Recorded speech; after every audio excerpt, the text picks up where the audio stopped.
So now we come to this thing called, and we call it the animal mind. You'll understand why when I explain it. So now what happens? Somewhere between about 1 and 2, sometimes a little bit more, the little child now starts expanding its defense mechanisms. It was very dependent on its parents for everything. You know that the human child is extremely helpless. So somewhere between this and this time, this little child is going to develop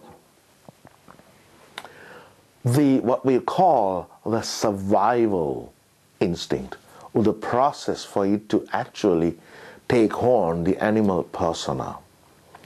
So at this point it starts creating, very faint, just starts creating what we call the animal mind. And this animal mind is a mind that is an extension of fear consciousness, and its purposes are survival and procreation.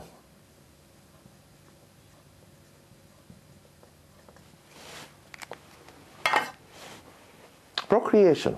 Of course, the baby doesn't know much about procreation. That will happen when the physical body is ready to do all of that. But that becomes the focal point of that animal mind.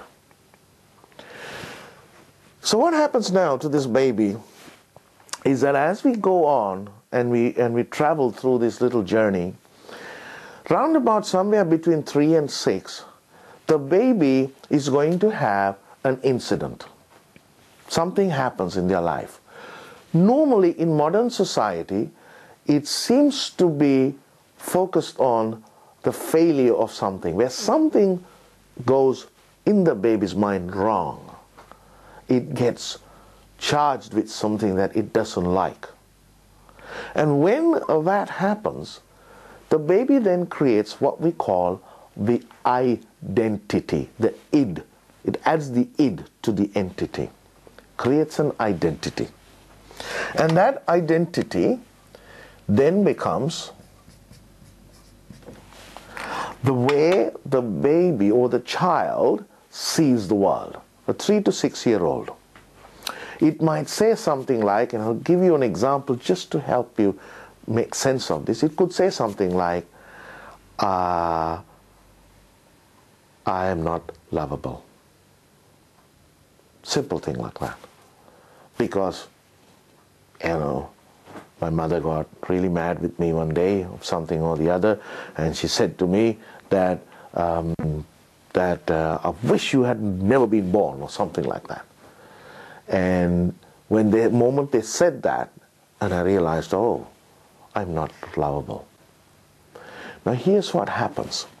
This is what happens to us. The moment we create the identity, we then do 2 things. One, we start accumulating evidence and creating a whole series of other stories that support that identity. I'm not lovable.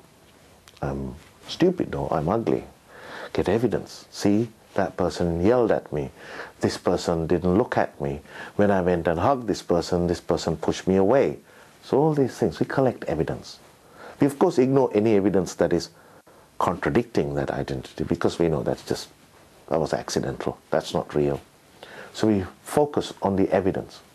The second thing we do is we start using the protection and defense mechanism.